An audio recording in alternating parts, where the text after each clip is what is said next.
¿qué es el sionismo? Esto viene siendo como un tipo de estas preguntas, de la pregunta del millón.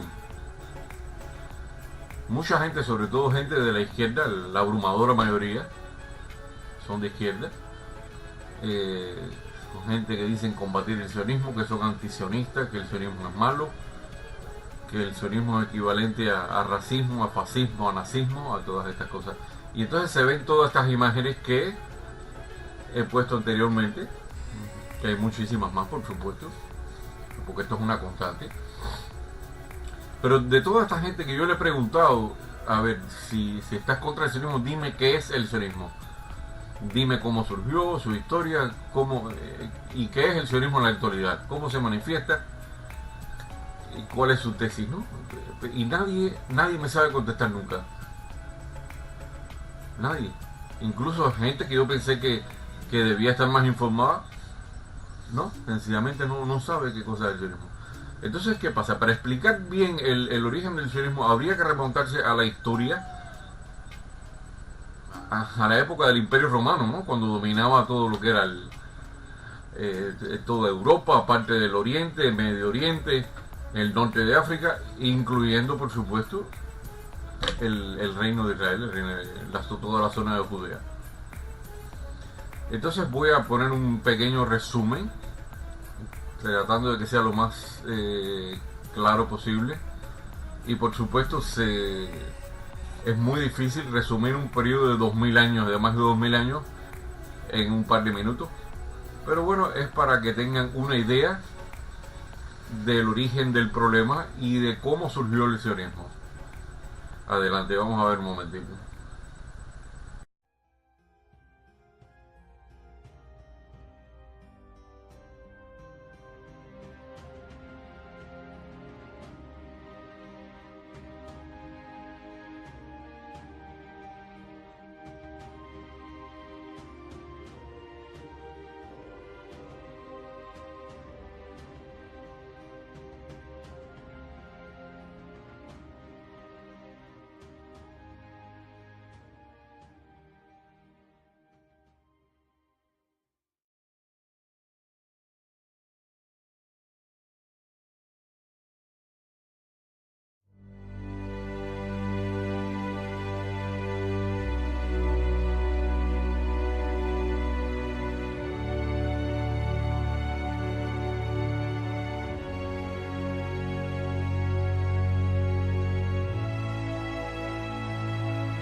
Y bueno, esta es la base del sionismo, lo que es el sionismo político moderno.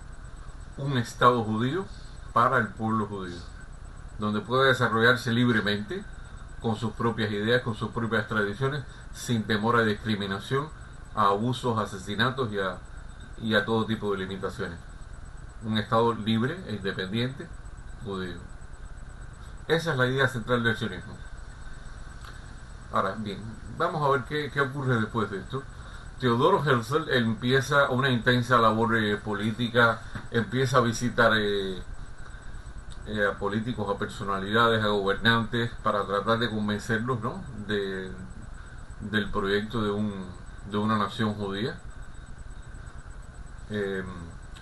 No solo en 1894-95 existía esta intención. Había judíos que habían ido emigrando, habían ido llegando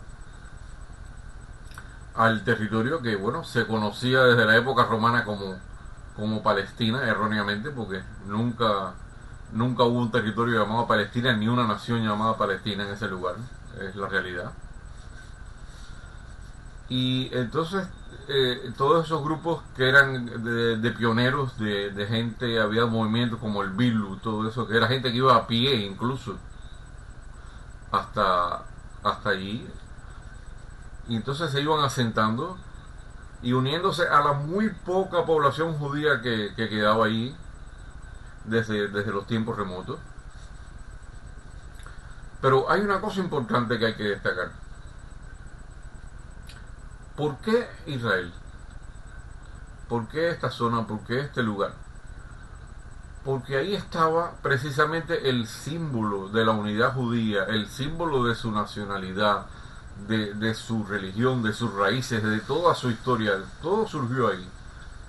¿Y qué ocurre? Que a lo largo de todos estos 2000 años, el pueblo judío nunca renunció a la idea de regresar. Y en cada literatura judía, sea religiosa o no, siempre de una manera o de otra se refleja el anhelo, el deseo de retornar a Jerusalén, a Sion, a Israel, a la tierra de los antepasados. Está muy claro, muy claro, muy claro.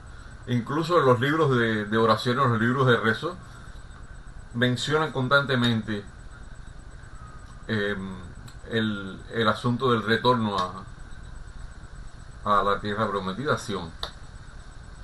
Y es una constante.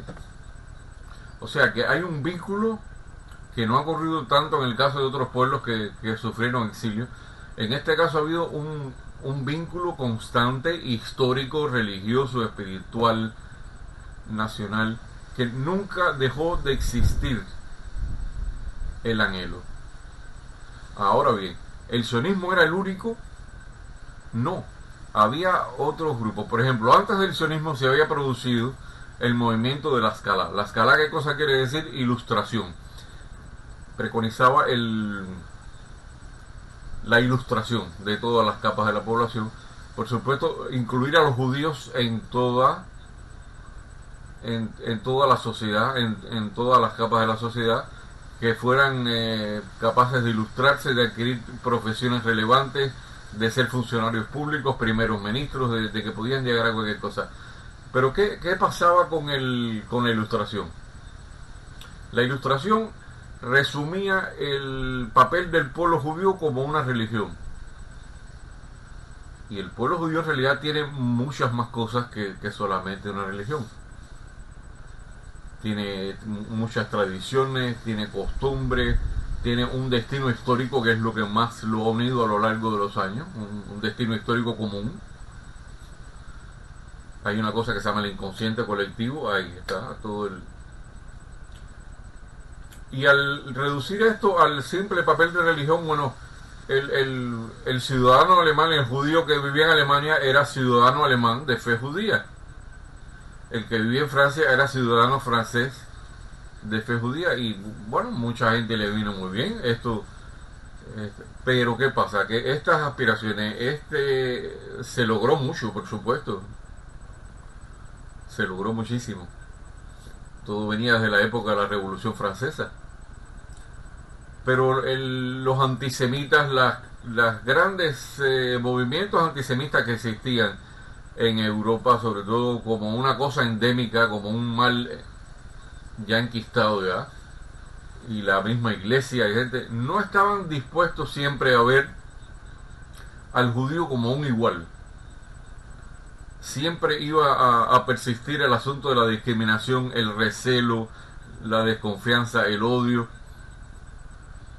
Y era un antisemitismo muy clásico también, basado tanto en el aspecto religioso, tenía aspectos raciales también. Y se siguió considerando al judío como un cuerpo extraño en Europa, ¿no?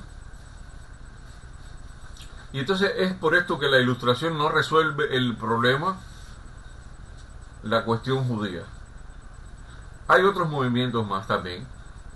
Por ejemplo, estaba el Bund, que era un movimiento socialista, obrero, y precisamente marcaba la solución del pueblo judío en torno a una situación socialista y obrera.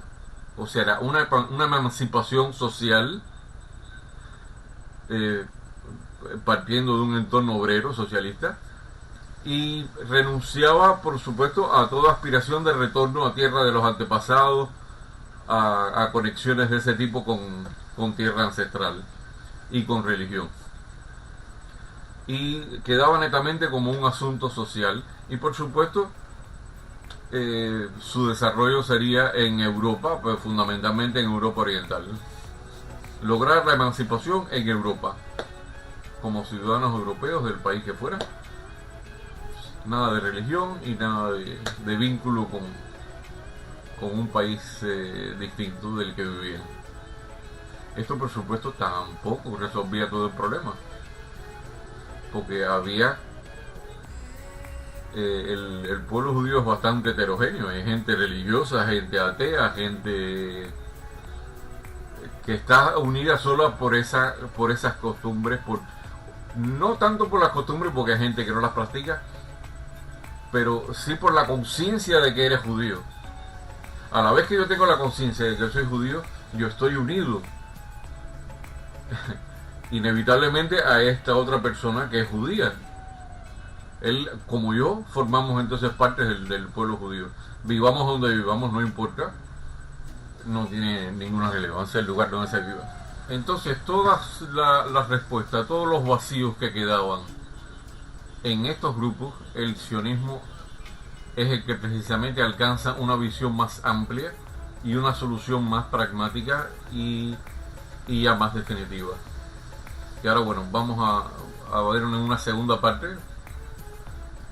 cómo es que el sionismo va llevando a la práctica toda la inmigración, cómo se produce toda la inmigración a Israel, todas las consecuencias que tuvo, etcétera. Así que veamos ahora después la segunda parte.